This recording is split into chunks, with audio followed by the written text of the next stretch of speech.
अभी आपने जो सारा एक ओपनिंग में सारा कुछ बताया कि किस किस ने क्या क्या तकरीर की और क्या क्या प्रेशर्स हैं एमएनएज और सेनेटर्स पे, उसको देख कर तो लगता है कि माइनस मौलाना फजल रहमान नंबर पूरे करने की कोशिश हो रही है। क्योंकि अगर आपने मौलाना साहब के 7 नंबर पूरे करने हैं तो वो 3-4 लोग चाहिए। यहाँ JUIF के लोग भी, उनको भी धमकियां मिल रही हैं। इमल वली खान ने आज तकरीर की। अख्तर जान मेंगल वो ज़ाहिर सेनेट की साइड है। तहरीक इंसाफ के लोग हैं, बहुत से लोग हैं जिन जो ये इस तरह की कंप्लेन कर रहे हैं। तो मुझे ये लगता है कि नंबर्स कुछ ज़्यादा चाहिए जिसको पूरा करना चाहते हैं, और अगर ज़्यादा नंबर चाहिए तो इसका मतलब मुसवदा भी शायद तब्दील हो सकता है। आखिरी वक्त में कोई ऐसा मुसवदा आ जाए जिसमें कुछ ऐसी शिकें हों जो मौलाना साहब के लिए और बाकियों के लिए काबिल कबूल ना हो। मैं सिर्फ हालात को देखते हुए कह रहा हूँ। वैसे तो हुकूमत, पीपल्स पार्टी, मुस्लिम लीग नून और अब मौलाना साहब जब तहरीक इंसाफ से उन्होंने बात की है, मुसवदा शेयर किया है, उसको मुसवदे को देखकर तो सब खुश हैं कि हाँ चलो इस पे we can do business on this. अब खुशामदेद कहेंगे सीनियर सहाफ़ी हसनात मलिक, काशिफ अब्बासी हमारे साथ मौजूद हैं, गहरी नज़र रखते हैं जो खबरें मौसूल हो रही हैं। आप दोनों का बहुत बहुत शुक्रिया। फरमाए दीजिएगा काशिफ, आईनी तरमीम में ऑफ द टेबल तरमीम कुछ इस तरह से हैं कि वफाकी आईनी अदालत अब नहीं बनने जा रही बल्कि आईनी बेंच बनाया जाएगा और जजेस की उम्र में तोसी ऑफ द टेबल है एज ऑफ राइट नाउ, मगर चीफ जस्टिस के ओहदे की मुद्दत को 3 साल जरूर करने पर बात हो रही है एज ए टेन्योर पोस्ट। अब आर्टिकल 8 को भी नहीं छेड़ा जाएगा, जबकि जजेस की एक अदालत से दूसरी अदालत में जो ट्रांसफर्स थी वो भी ऑफ द टेबल हो गई हैं। इस वक्त एज वी स्पीक आईनी अदालत के जजों को हटाने के हवाले से जो एक तजवीज दी थी सुप्रीम कॉन्स्टिट्यूशनल काउंसिल की, वो भी अब हट गई है। So do you think the bulk of what जिसके ऊपर एहतजाज हो रहा था हटा दिया गया है?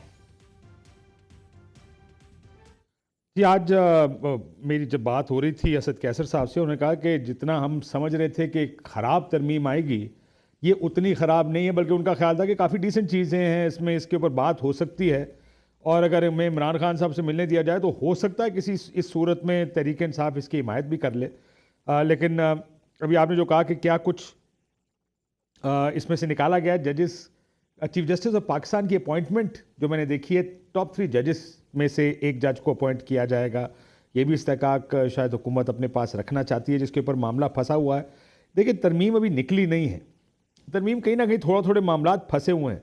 अभी आपने जो सारा एक ओपनिंग में सारा कुछ बताया कि किस किस ने क्या क्या तकरीर की और क्या क्या प्रेशर्स हैं एमएनएज और सेनेटर्स पे, उसको देख कर तो लगता है कि माइनस मौलाना फजल रहमान नंबर पूरे करने की कोशिश हो रही है।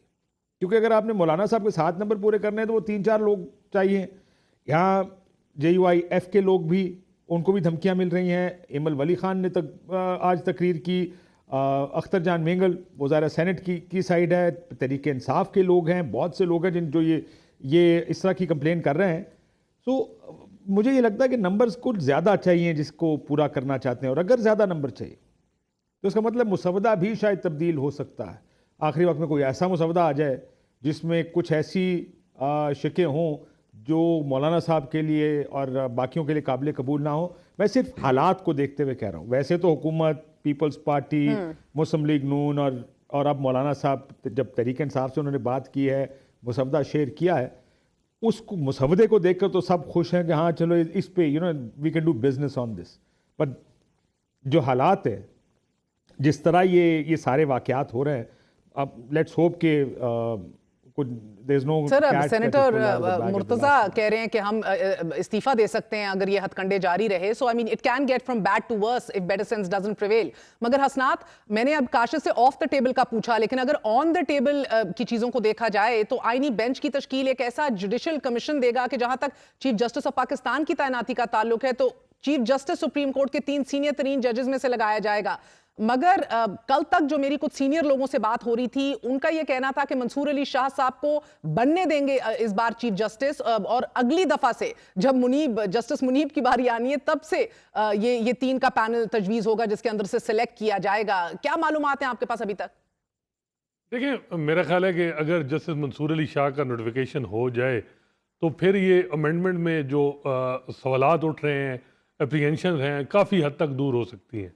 लेकिन बज़ाहिर ये लग रहा है कि मंसूर अली शाह साहब का ही रास्ता रोका जा रहा है। हालांकि ये जो कॉन्स्टिट्यूशनल बेंच नहीं है, ये कॉन्स्टिट्यूशनल डिवीज़न है, और जो जुडिशल कमीशन करेगा 13 मेंबरान हैं, उसमें जो है वो हुकूमती नुमाइंदे भी हैं, पार्लियामेंट के लोग भी हैं, 5 जजेस भी हैं।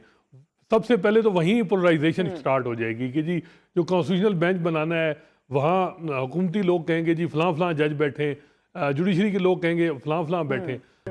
तो ये तकसीम वहाँ से ही शुरू हो जाएगी। और मेरा ख्याल है कि ये पहली दफ़ा हो रहा है कि ये सिर्फ अपॉइंटमेंट नहीं, अब तो डे टू डे अफेयर भी उसमें एग्जेक्टिव की इन्वॉल्वमेंट शुरू हो जाएगी कि अटार्नी जनरल, लॉ मिनिस्टर और जो पार्लियामेंट के मेम्बरान हैं वो हर जो कॉन्स्टिट्यूशनल बेंच होगा वो बताएंगे कि जी फलां जज को बिठा दें, फलां को बिठा दें। किसी का वो लाइक माइंडेड एक का होगा, किसी का दो का। ये मेरा ख्याल है हाईली ऑब्जेक्शनेबल चीज़ है। ये जो अदलिया डिकॉटमी ऑफ पावर की बात होती है, तो ये प्रिंसिपल के मुताबिक तो अदलिया का काम है कि वो बेंच बनाए, चाहे वो सुप्रीम कोर्ट के चीफ जस्टिस ना बनाए, 3 जज बनाए।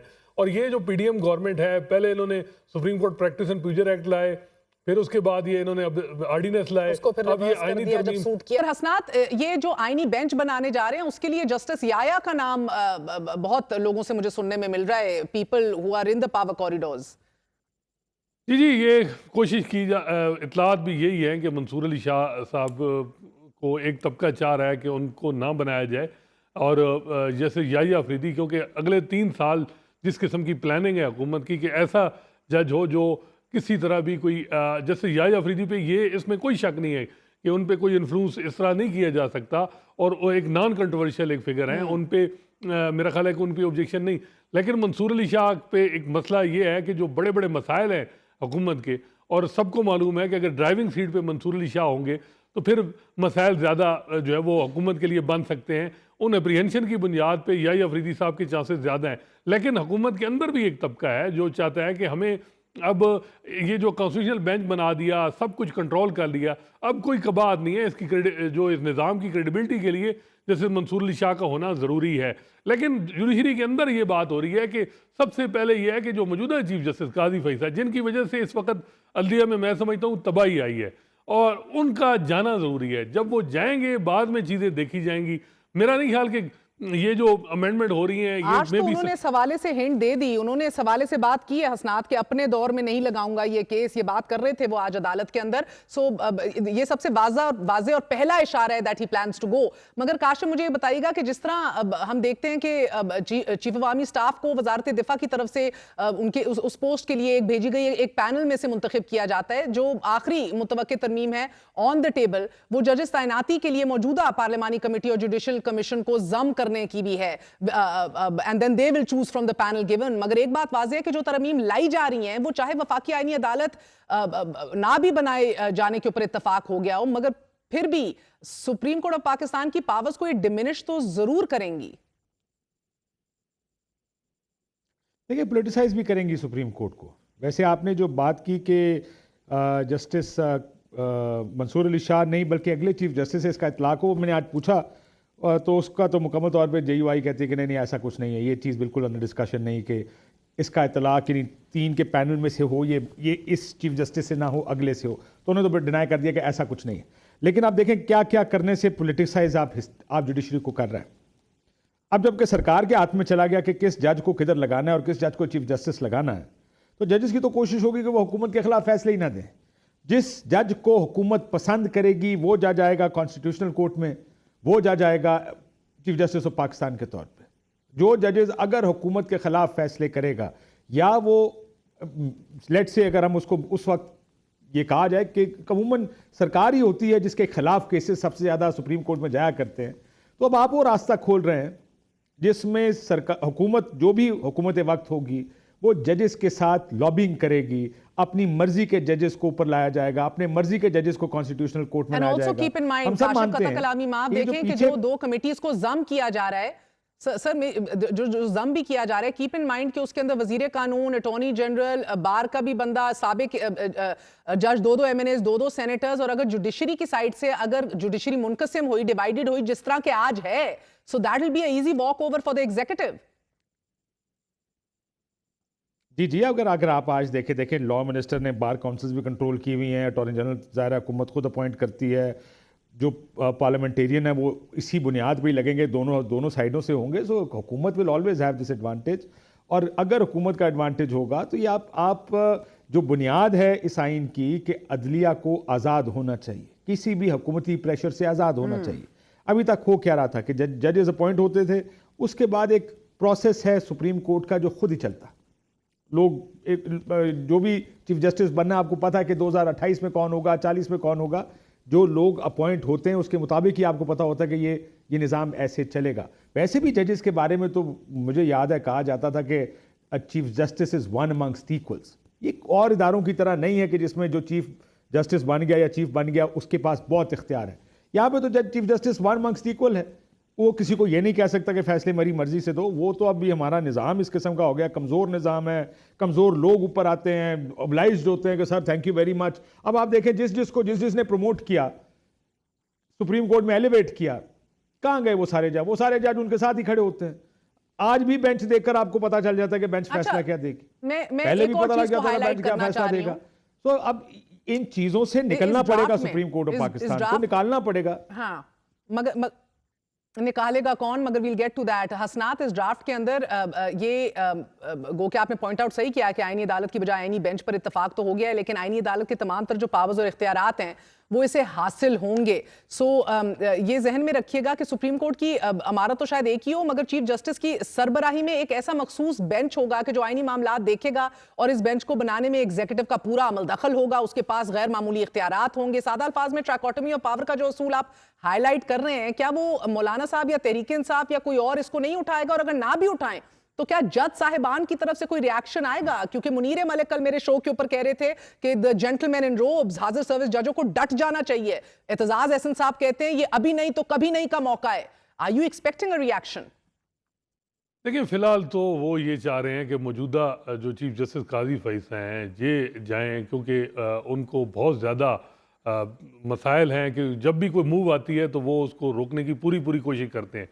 तो ये 25 तारीख तक तो ये इसी तरह, बल्कि ये अपॉइंट में भी अगर किसी और को भी चीफ जस्टिस कर दिया तो फिलहाल कोई इतना रेजिस्टेंस नहीं, लेकिन अदलिया बिल्कुल इस पे रेजिस्ट करेगी, ये भूल जाएंगे अगर। और इस पे मेरा ख्याल है कि फिर बहुत ज़्यादा मसाइल, इंस्टेबिलिटी मज़ीद बढ़ेगी, ये कम नहीं होगी। और जहाँ तक ट्रांसपेरेंसी की बात है, पहले आपने supreme court practice and procedure act के तहत 3 जज यानी कहा कि जी वो डिसाइड करेंगे जी केस कौन सा लगाना है, 5 कर दें। क्या ज़रूरत है जुडिशल कमीशन में? अटार्नी जनरल, लॉ मिनिस्टर और लॉ मेकर जो 4 हैं, वो भी पूरा जुडिशल कमीशन जो जजेस अपॉइंट करता है, वो अब जो है वो बेंच भी वो बनाएगा। तो फिर ये मेरा ख्याल है किसी टाइम पे तो ये अमेंडमेंट आ जाएगी कि प्राइम मिनिस्टर जो है वो बेंच बना देंगे कि 17 में से कौन कौन से जज। तो ये बहुत ही खतरनाक चीज़ जा रही है। फिर एक तो ये भी हो जाएगा, ये भी शायद हो जाए कि वज़ीर आज़म पाकिस्तान फैसले भी खुद ही लिखकर भेज दिया करें कि मेरे ख्याल में ये फैसला और ये सुप्रीम कोर्ट के जजेस पर बाइंडिंग होगा। और साथ में इस असनाद एक ये भी देखिएगा, इस मुसवदे में जजेस की ACR भी सरकार यानी हुकूमत लिखेगी, ये कमेटी बनाएगी। ये भी एक ये कितना एक इस जुडिशरी को आपके ख्याल में उनको गुस्सा आएगा कि हमारी ACR अब सियासतदान लिखेंगे? बिल्कुल, इसमें कोई शक नहीं है। पूरा ये जो प्लान है वो ये है कि अदलिया को कमज़ोर किया जाए, कंट्रोल किया जाए, किसी तरह भी अदलिया किसी मामले में भी जो मौजूदा निज़ाम चल रहा है उसके लिए कोई रुकावट ना बने। हालांकि मैं समझता हूँ कि मंसूर अली शाह साहब को अगर ये नोटिफाई कर दें, और ये चीज़ें वो उनकी कई गाय बगाए उन्होंने बातें की हैं कि ये जो कॉन्स्टिट्यूशन ऑफ बेंचेस है इसमें हमें ड्यूरेशन वाइज पहले ही डिसाइड कर देना चाहिए कि इस महीने अगले 3 महीने कौन कौन से जजेस जो हैं वो कॉन्स्टिट्यूशन केस सुनेंगे, अगले उससे क्या होंगे, ताकि ट्रांसपेरेंसी आए। वो खुद ही कर देते ये चीज़ें, और उन्होंने इस बात पे काफ़ी ज़्यादा एम्फेसाइज भी किया। लेकिन हुकूमत की तरफ से ये जो आ रहा है कि खुद अटार्नी जनरल, लॉ मिनिस्टर भी और जो लॉ मेकर दूसरे हैं वो अब वो बताएंगे, वहाँ जब ये डिसाइड होगा जी फलां बेंच बैठेगा, उसमें वहाँ ही पोलराइजेशन आ जाएगी कि जी अटार्नी जनरल का मौक़िफ़ है कि जी फलां जज को बिठाएं, लॉ मिनिस्टर का मौक़िफ़ है जी फलां जज को बिठाएं। बहुत बहुत शुक्रिया।